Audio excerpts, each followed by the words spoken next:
Alrighty, we're live. Hello, dear Starshines. Welcome, welcome, welcome to another edition of the Lunchtime Chats. I hope all you guys out there are surviving and maybe even perhaps thriving. These are definitely intense times. Welcome, welcome, welcome. For those of you who are new, my name is Christina and I am a consciousness acceleration expert. And we are here to talk about those topics and issues that are significant for us starseeds, way showers, and new paradigm visionaries. We have abilities and capacities that are not embraced by our larger human family. Therefore, we have a very unique perspective to what we see happening in this crazy, amazing, terrifying, chaotic, transitional world right now. And I am here to give, to the best of my ability, a liberated perspective to these issues that arise for us. Mainly what it is that, we are striving to live what someone might say our best life, our most authentic life, with sovereignty, with freedom, with independence, this kind of thing, emotional independence, spiritual independence, cognitive sovereignty. These pieces that seem like, to some people that aren't awoke to the multidimensional levels like we are, those are just words. But for those of us awoke to the multiple levels of our being, these are major value, personal value principles that are inside of us. Cognitive sovereignty. We want to be free of intrusive thoughts, intrusive feelings, intrusive energies that don't belong in our field, influencing on how we navigate, influencing on how we perceive what's around us. Because how you see things is how things are for you. And I can speak from personal experience that how we see things is not actually how it is. And that is the truth across the board. And this is what we're breaking out of as multidimensional beings, is getting those blinders off and getting closer and closer and closer to seeing things as they truly are, rather than how we want them to be or how we've been programmed to think they are, that kind of thing. And of course, this day and age in the United States, and I know in other countries as well, they all have their own flavors of intensity happening right now. We happen to have a political and media atmosphere right now that's highly charged with drama, that's highly charged with narratives that are triggering people's wounds, that are triggering people's programs, and the reactions are off the charts. And I have to say, I have been feeling like so I started engaging with social media again several months ago, and I was like, why am I doing this? It just doesn't make sense. But I realized what it was is that, a lot of the restrictions were lifted, and, YouTube, there's certain things that are definitely still censored, right? But it wasn't like how it used to be. And they weren't necessarily, putting mark on people's records for having certain comments. And so I started going back on social media a little bit more, mainly Instagram and Facebook, and a little bit more, not a lot, just so I can post uplifting things, like reminding people about nature, reminding people about dance, reminding people about whatever, a thought of the day, something that came to me while I was hiking, or something like this, right? So, and because of that, I'm exposed to a lot more narratives than I normally would be, and I have friends from all over the political spectrum that actually show up on my wall. Some are way more disingenuous than others, which I'm really happy to learn about, because now I know, it's like, okay, that's how these people choose to be. And there's others that are really, really genuine and believe what they believe that they're walking their talk, let's say it like that, right? So those are normally the ones that I would choose to engage with. And I am absolutely beside myself And I'm also, because of this, I'm becoming more and more convinced that there is a organized strategy to tweak people's nervous system, to really just tweak them out. Whether it's for good or not is remains to be seen. But the narratives that I've seen going out over the past month, actually it's probably less than a month, well, pretty much since Trump got inaugurated, the narratives that I've seen pumping out are really hitting the core of people, and it hits them like in the core of where they feel like their safety zone's not going to be there anymore. And it's really, really, really disturbing to see that. Some people feel fine. They're like, yes, the change is on. Some people are in total, utter tragedy for many reasons. There's lots of uh, things to facilitate total devastation right now during these times. But there's that spectrum, and if there's, for those of you that have really had those tragedies strike, my heart goes out to you. This is the time to really to be present, to really be aware and feel all this pain as much as possible, because we're transmuting as we feel pain. And for those that are in the major trigger zone because of the media, it's like I really, really, really want to. It's like I really want to lend a helping hand, lighten the load a little bit. Say, listen, it's okay. This is just a narrative. It's making your imagination feed suffering hasn't really happened yet. That kind of thing. But people are really hanging on. So I'm asking myself, like, what's going on here? And then there's this really intense, I want to say, revenge of Uranus, right? It's this really intense upheaval energy. It's in the collective field, and it's a backlash. And the backlash is both personal and collective, coming back at folks. Some of it, there's a vengeance. Some of it is because people don't want to see the truth. They don't actually want to be held accountable. There's, what I mean? There's all these different reasons, but it boils down to the more we hide from our pain, the more we're going to put it off on others. The more we hide our pain, the more we're going to put it off on others, the more we're going to give our power away to fill in the blank, right? For those that are into the narratives, right? You're going to give your power away to that narrative and live in fear every freaking day, right? And avoid where you can, right? And for on the personal level, it's like the people that aren't able to really have their pain, feel their own pain, they're going to push it onto others and blame others for the pain that they're in. And that too is something to work out, to alchemize. But for dear starshines, everybody here, we're multidimensionals, and we didn't come here by accident. We're here as a result of sincere dedication to doing our work, as in showing up, facing our shadows, feeling for what the real truth is. We really ask those questions and do the inner work to find that line. What is that for me right now, right? So we are, in a lot of ways, we are the ones that can alchemize this stuff. But I want to put forward to you guys, titrate where you need to. Just because you don't have to process it if it's too much for you. You getting your nervous system tweaked, or really spilling out your own ability to maintain cognitive sovereignty, it's like it doesn't help anybody anymore. Your cup is now spilled, and now you need to take that time to recoup. You need to take that time for yourself to recenter and to heal and to grieve. There's lots of grief out there right now. Lots and lots of grief. I can feel it even now. All right. Hello, dear Starshine Carol. Hello, dear Sister Edna. Oh yeah, guys, I didn't invite everybody to say hi. Say hi. Let me know you're here. Let me know where you're coming from.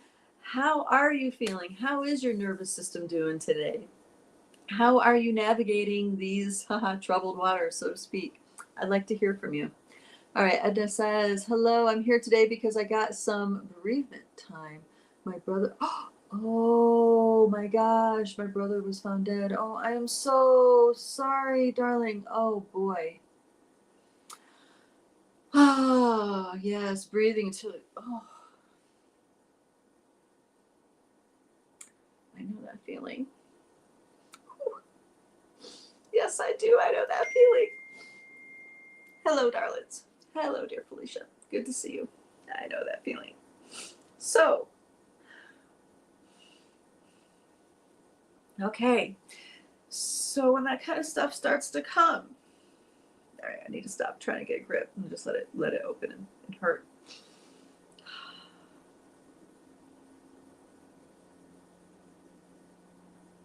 So when the pain comes, our tendency is to hold, to grip, to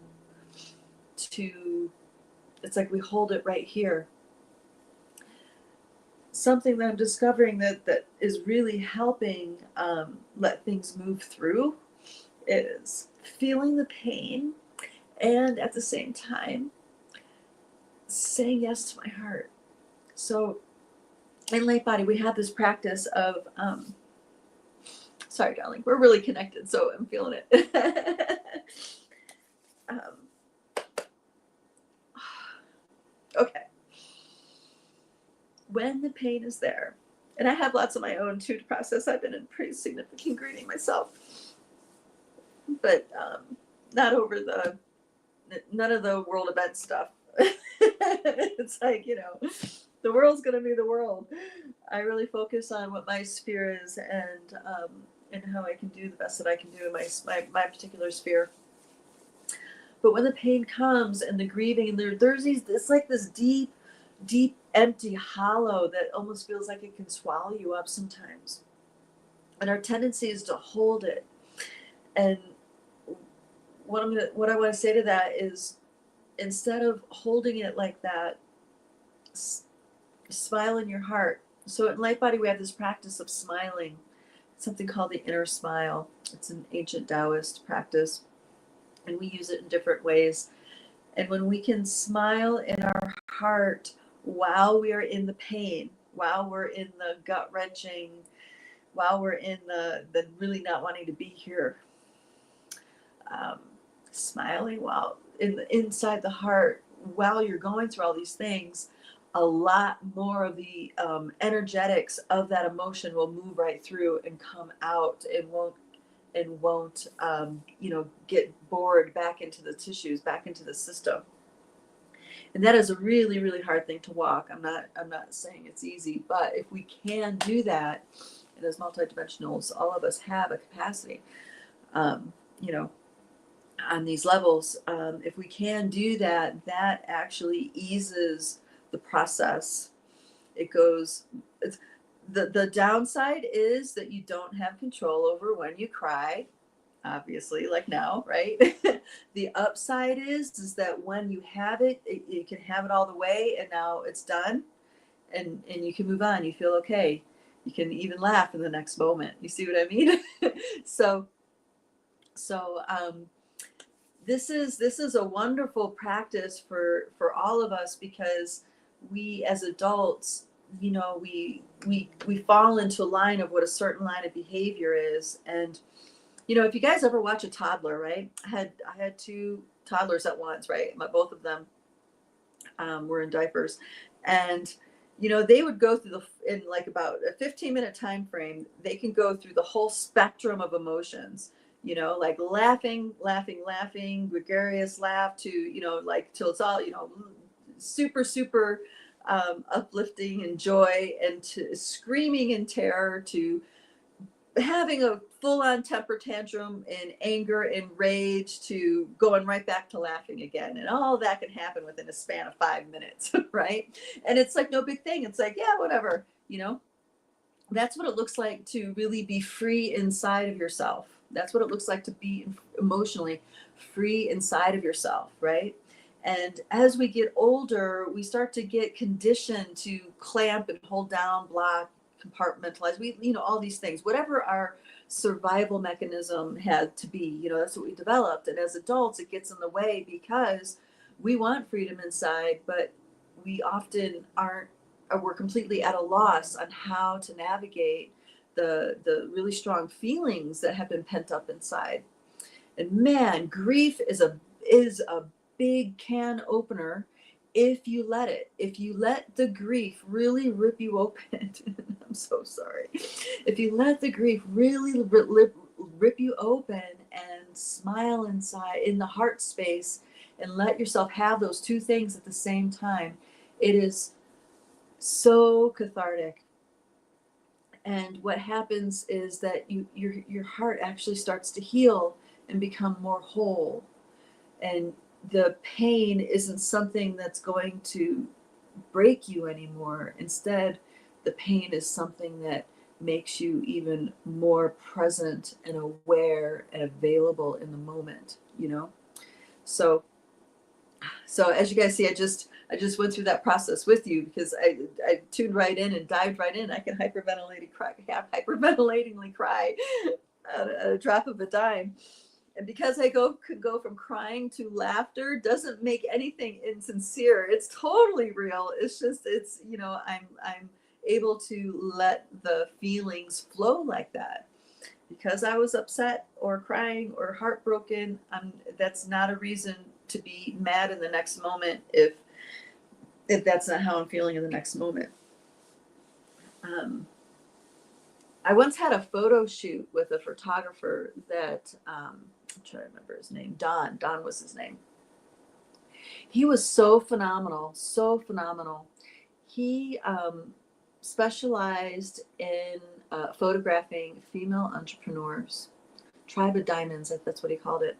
And I lucked out. I got this special package where I shared it with. I mean, I normally would never be able to afford his services because he's like thousands of dollars. But he had the special deal where 5 friends would get together and we'd spend the entire day doing a photo shoot. And he shared what in his observations of women, especially entrepreneurs that he worked with, that there was a lot of shyness and even apology to be on camera. There was it's like we were constantly apologizing for being too big or too pretty or too much of this or not enough that, and that translated into the camera. And I remember we went to the very first, of course I was the first one I had to go, right? So we're at this park and he wants so we're doing some pictures and I'm trying to get comfortable and I'm having a hard time.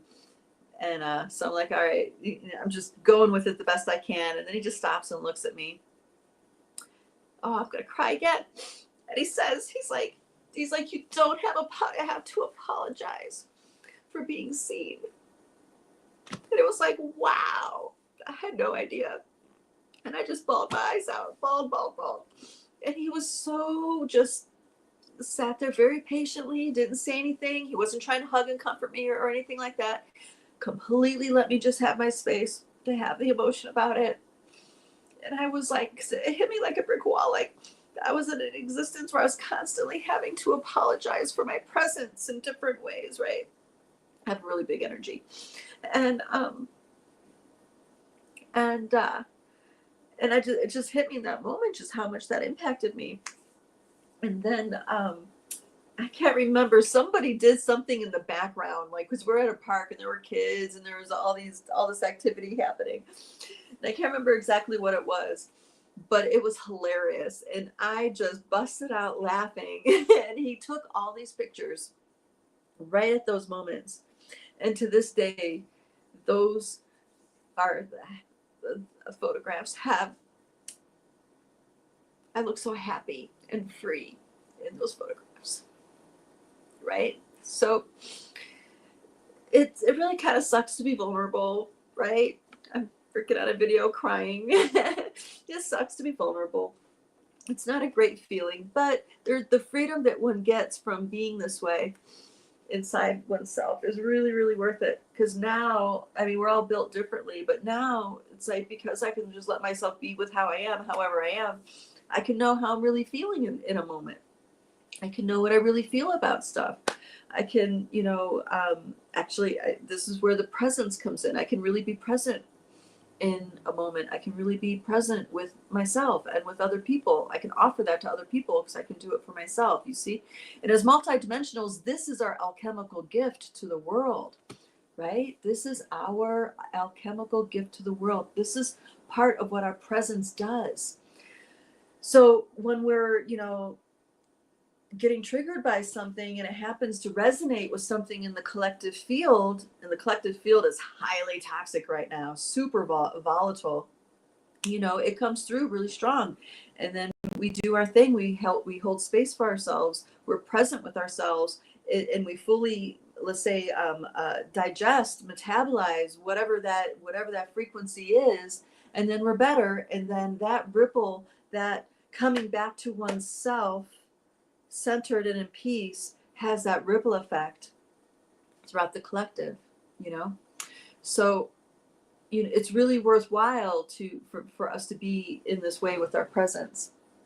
And it's also really worthwhile to learn how to do that inner smile, guys. This is why we have it as part of our baseline in the in Light Body Essentials. So Light Body Essentials is our baseline training, and this is one of many facets that you learn, and it's a really, really potent tool that I learned from Master Mantak Jia many years ago.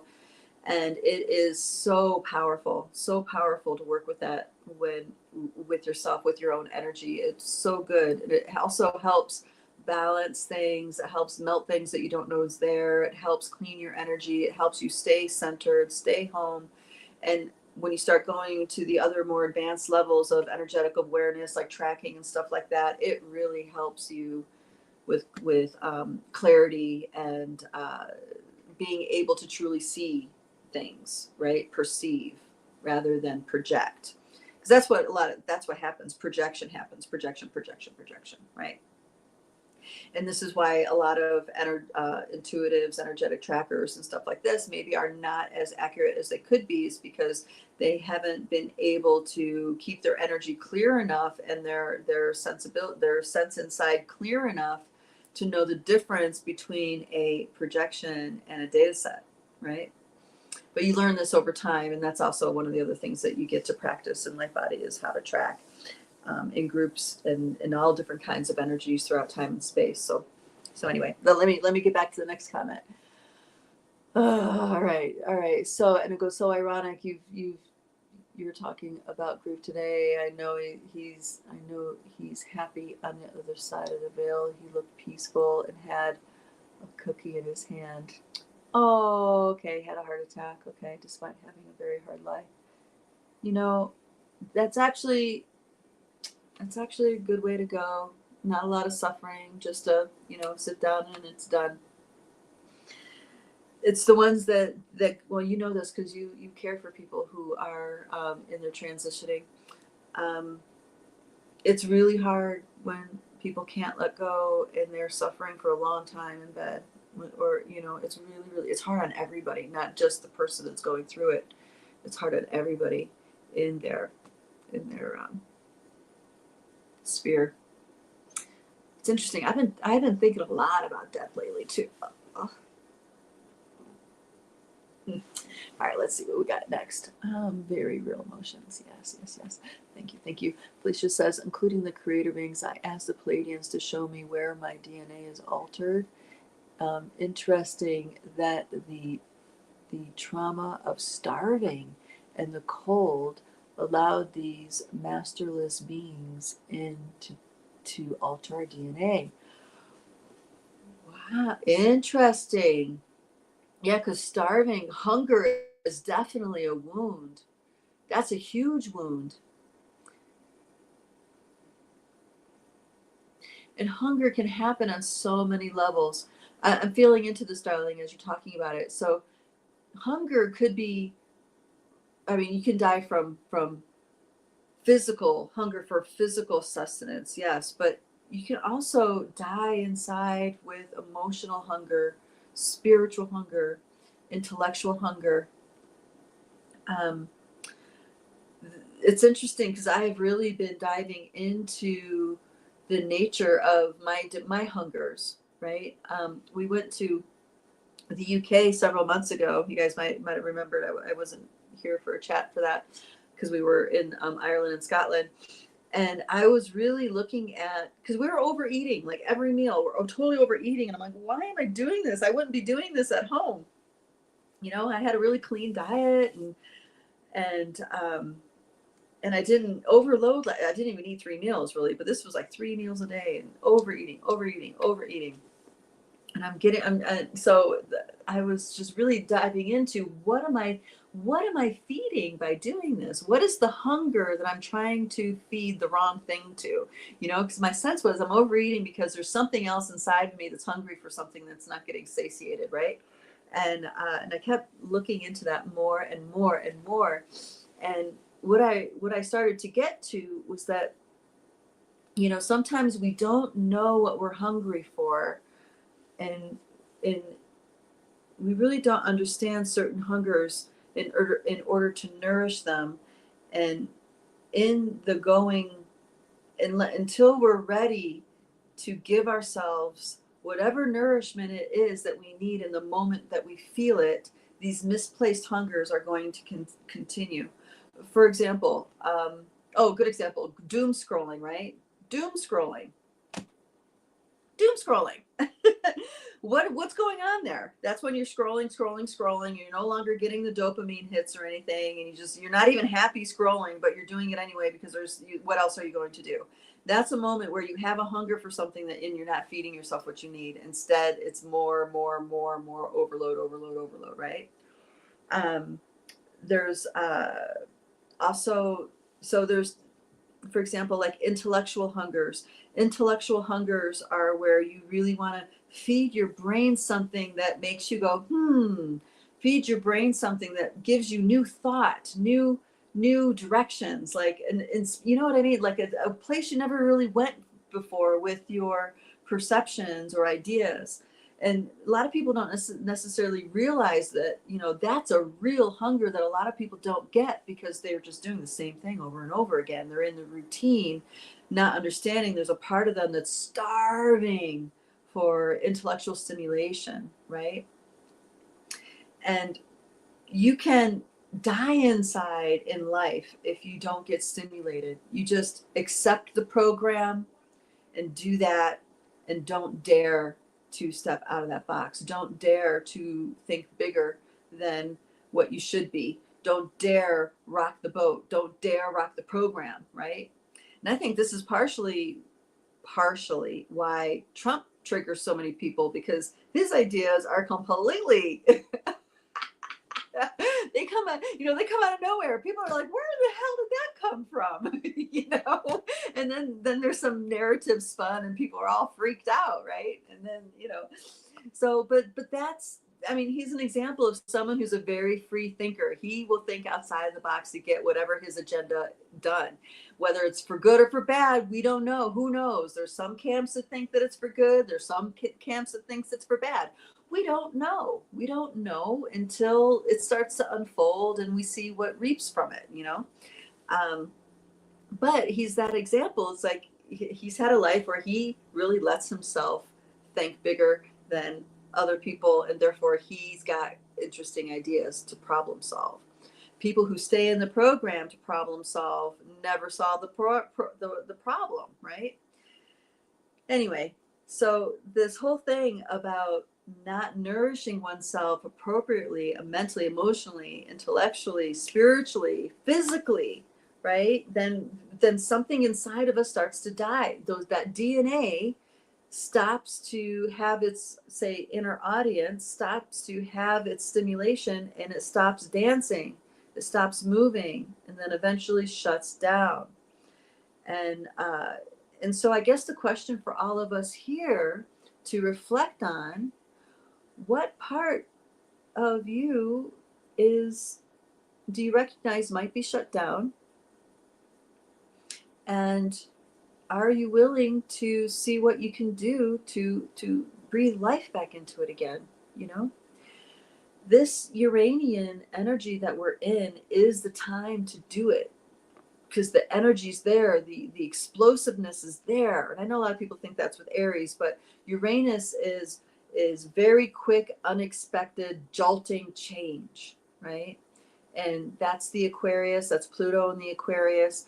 I went to a luncheon in Ohio.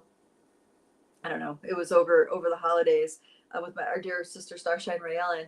And the speaker there was talking about how this year was going to be the most intense year that we were going to feel this energy. And that's because every degree of a sign, every sign has 30 degrees, but each degree of the sign has like a little sub signature to it. So the very first degree of Aquarius was a double energy of Aquarius. And then the next degree in Aquarius was, whatever sign. What comes after Aquarius? Let me think about that. Pisces. So then it will be like a Pluto and Pisces energy in Aquarius. And then the third degree was, and it just kind of went around the clock of the zodiac, each degree. And I found that fascinating because it's like, okay. The double intense, double switch up, change, sudden change of directions. It's like this is what it looks like to take advantage of the momentum of the cycles, right? So we are in the momentum of the cycle where the big jolt it can happen. So let's do it. Do the big jolt. Where do you feel like you can nourish yourself better? And are you willing to do that for growth, for liberation, right? All right, your sister Felicia goes on. She says, alter DNA of me and others in the winter of the 1400s. So she didn't even finish the thought. I just went off in the middle of the thought. All right. In BC, Canada. No wonder I am so close to this area. Okay, so this is the Lilut area of BC. I don't know that area. Edna goes on to say, Christina, you're so beautiful. Oh, thank you, sweetie. Thank you, darling. Thank you. Yeah. Felicia goes on to say, in women who run with wolves, that sounds familiar. She says, tears are the way that lifts the boat off the rocks to be free to move on the adventure. Oh, that's interesting. Starving can create addictive behaviors and addictions. Yes. And I had a wonderful download about the dopamine while I was listening to a podcast. All right, so there was a podcast. It was really good. It's this guy. He's the Diary of a CEO. He's I think he's mixed. He's a mixed guy that in the UK, and he does such a great job. I love his he researches people. He doesn't just have someone come on and ask them surface questions. Like, he really gets into the good stuff.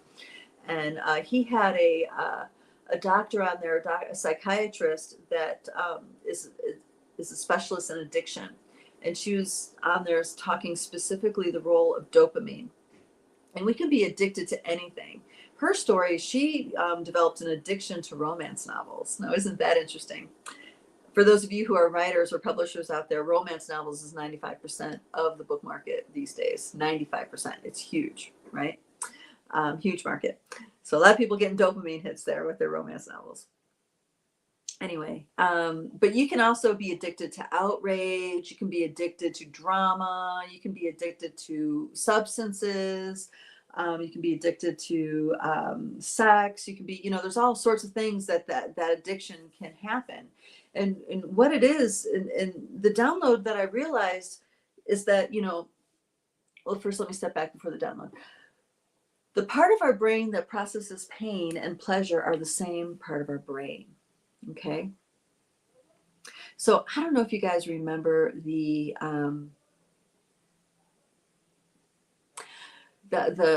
Marquis de Sade. Marquis de Sade was a libertine back in the day, French libertine, and he is kind of like, let's say, the grandfather of BDSM, right?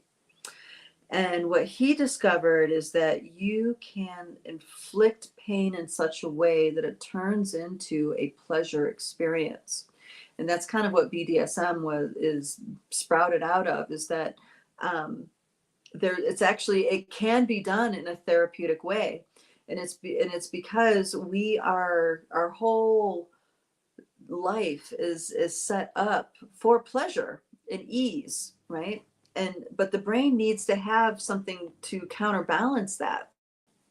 So people who are high productive people, or really intense kind of characters, it's like without pain they're not able to turn their dopamine sensors back on again. They're not able to experience pleasure again.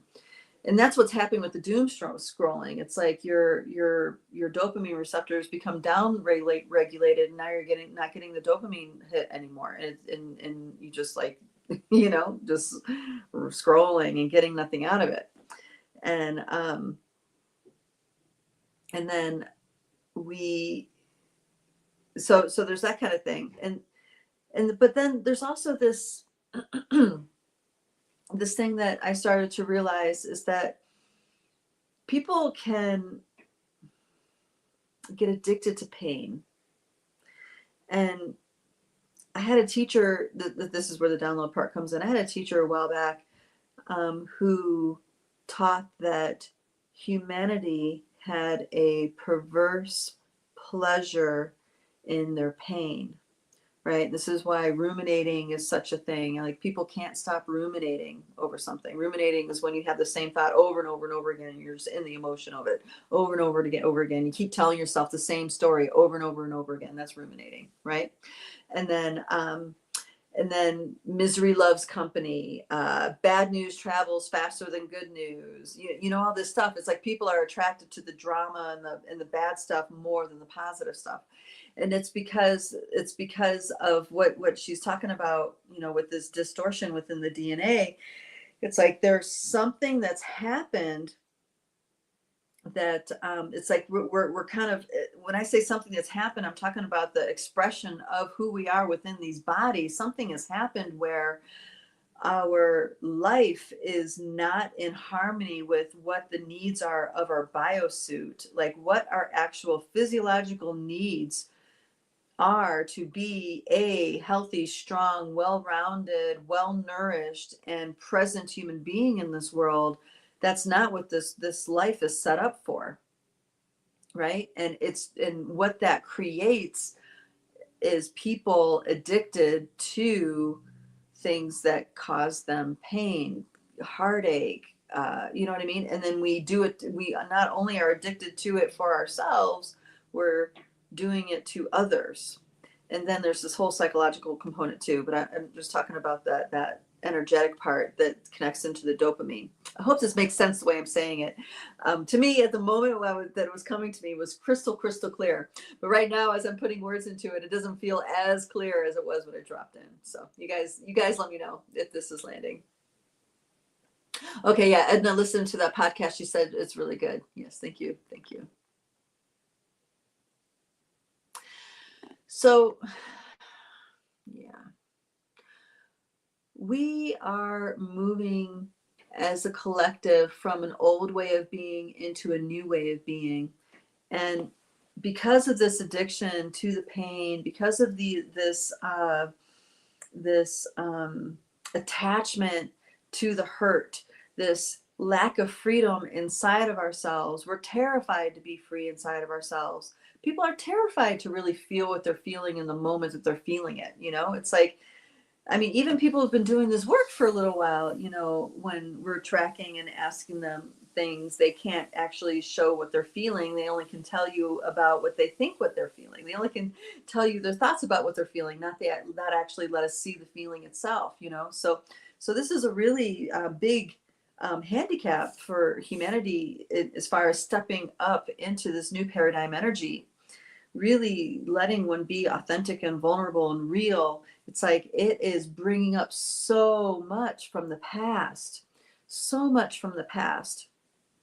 And this is why I think I've been really thinking about death a lot lately,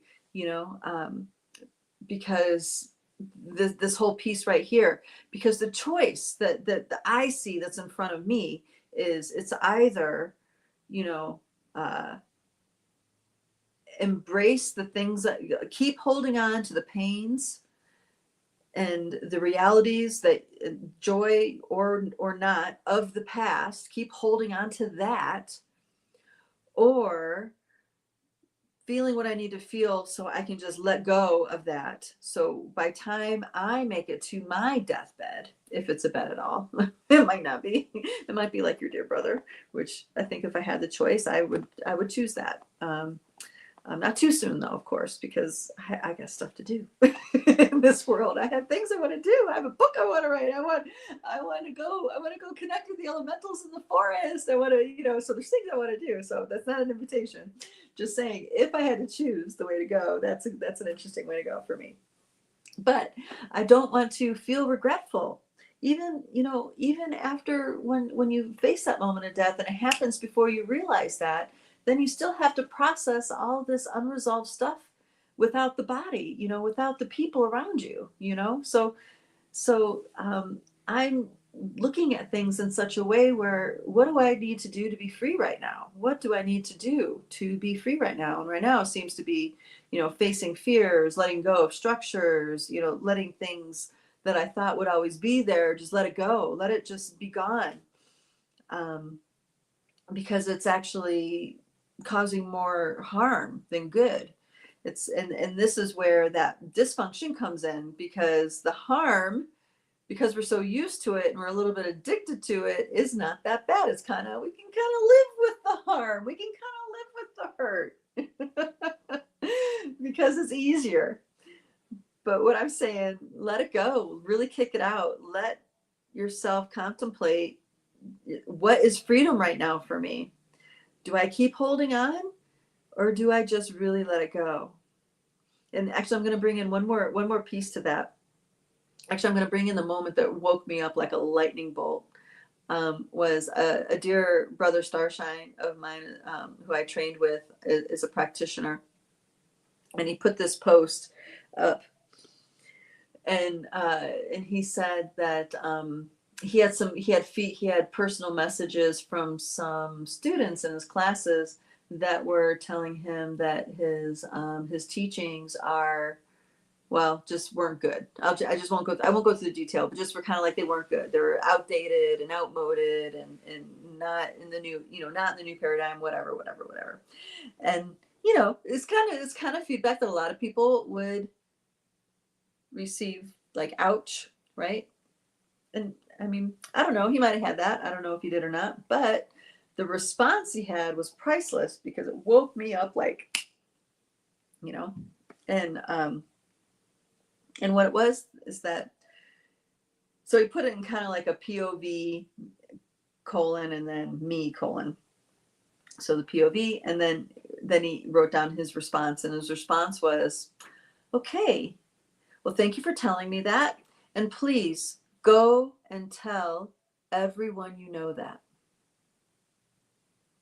So very much, he's pretty much, go and tell everyone you know that, what you think about my teachings. They're not good. They're not this. They're not that. Right? Go, please tell everybody you know. And some might think that that's a really odd response, but to me, that's a stroke of brilliance, because that is what it looks like to free yourself. That, to me, that's what I got from it. That's what it looks like to free yourself, because our ego driver is going to want to inquire, like, why would you say that? What didn't you get out of it? What could have been better? Our ego driver wants to find out more information. What did we do wrong? What could we have done better? Blah, blah, blah, blah, blah. But free of that, it's like, go do the exact thing that brings me the most terror, so I could be free of this, and then it doesn't need to keep coming, right? So that's what really woke me up, was seeing that. And I was like, oh my gosh. And I laughed, because I realized, wow, there's things coming to the surface that I didn't even know I was holding on to. And then here they are, and now that I can free myself, it still hurts, but it's not something that chases me. It's not something I have to carry. It's not something that, that's any of my business anymore. I can just be done with it, So I'm sharing this story. Maybe this will help you guys with the letting go of these things, that the pain, really facing it. Because this old paradigm was really something. We had a lot of structure, we had a lot of rules, we had a lot of guardrails, so to speak, on right behavior, impeccability, all these things. And this new paradigm we're going into is open space. It is like, kind of like a free for all. And that is really terrifying and shocking for people who are used to a structure. I once worked on a horse farm training horses, and they were all in different stages of training. And there was this one horse that was kind of like the redhead stepchild. No one liked this horse, unfortunately. And all they would do is just lunge this horse. He would just lunge, lunge, lunge. Oh, lunging is when it's like a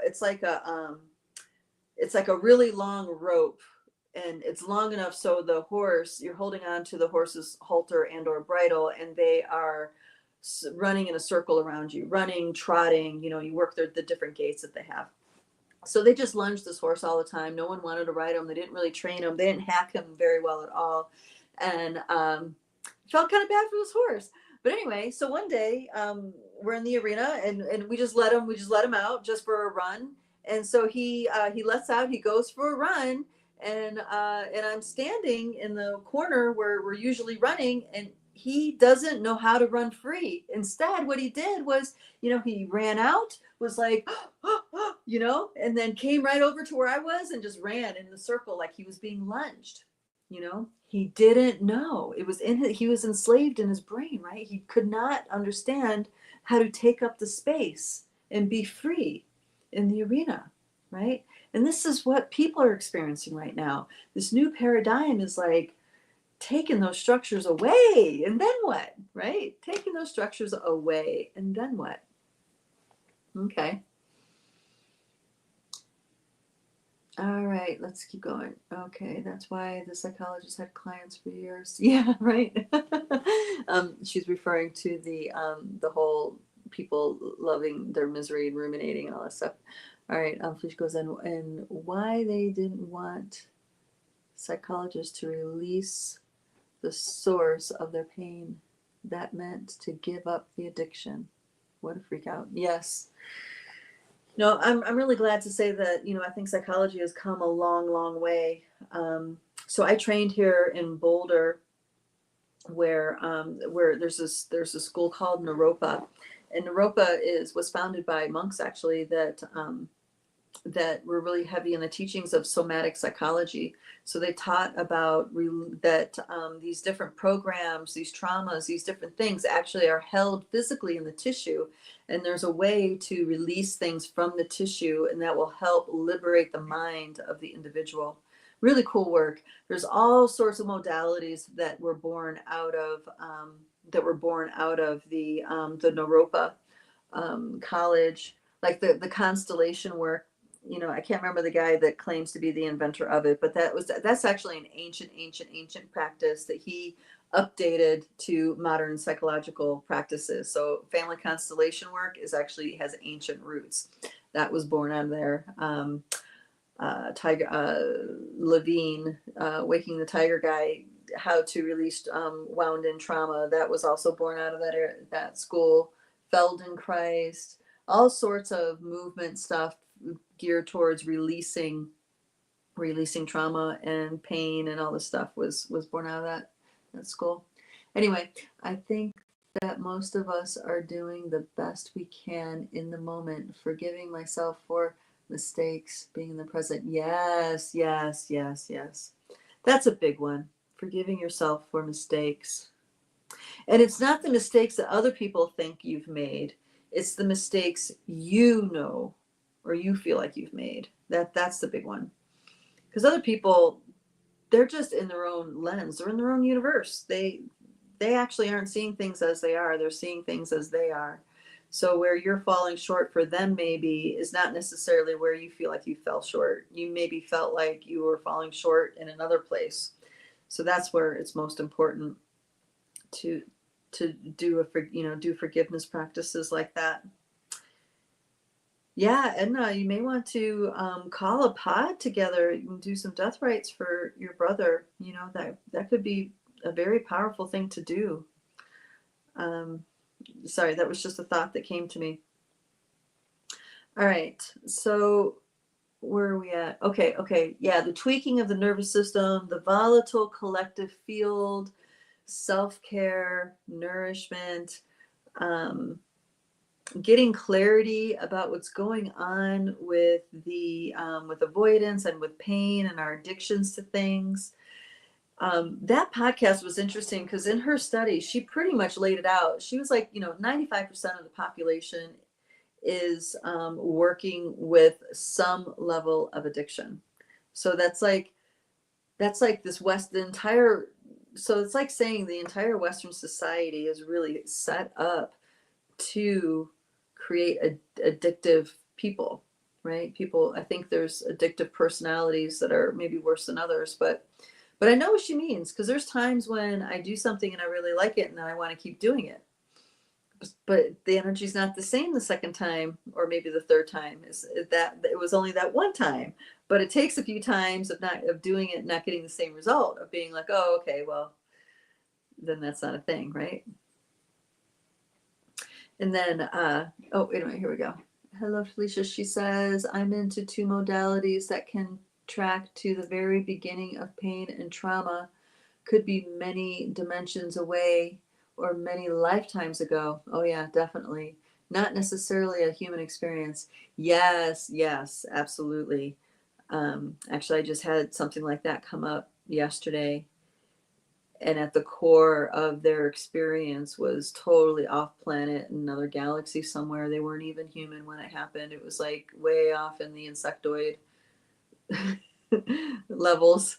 Anyway, yeah, so I guess thank you for bringing me to the more expanded point here. Is we are holding energies in our bodies. We are holding multidimensionally energies in our bodies that we have been participating in for eons of time.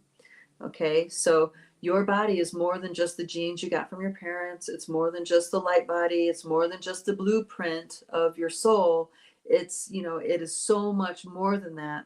And these things that develop physically are expressions that very often did not begin here. It's something that happened a long, long ago, whose imprint just that continuously re-expresses itself over and over and over again. you know that's a real thing. I was working with someone who had a bone disease, and when I went into that, where it took me, it took me into the lineage where there was a lot of human sacrificing going on. But it was in the gauge of people. It was at the time when the human sacrifices were willing. It's like the person needed to be willing to give up their life for the tribe. And and there's a lot of emotional, spiritual stuff that happened with that. And then over the generations, it ended up manifesting as a certain kind of disease in their body. So, I mean, this is the example of we choose to hold these pieces in our physical form. This is why sometimes there is no fixing it with typical Western means. I'm going to say allopathic medicine means medication's not going to help. These body working modalities can be very, very powerful, and sometimes, and actually a lot of times, I have found that that is the only way to truly resolve the issue. So, but yeah, that's neither here nor there in this moment, in the sense of the what kind of body work, all that stuff. It comes back to the nourishing thing. A lot of people don't do body work because they feel like they can't afford it. But the question is, it's like, how long do you want to stay with this pain? How long do you want to stay with spend money on the band-aids you're using for this pain? Say it's foot pain or shoulder pain or chest pain. It's like, it's going to continue until it unravels, because when it's time, it's time. And that's something that is really important for us to surrender into, that there's some things that are not going to let go and resolve until it's time, you know?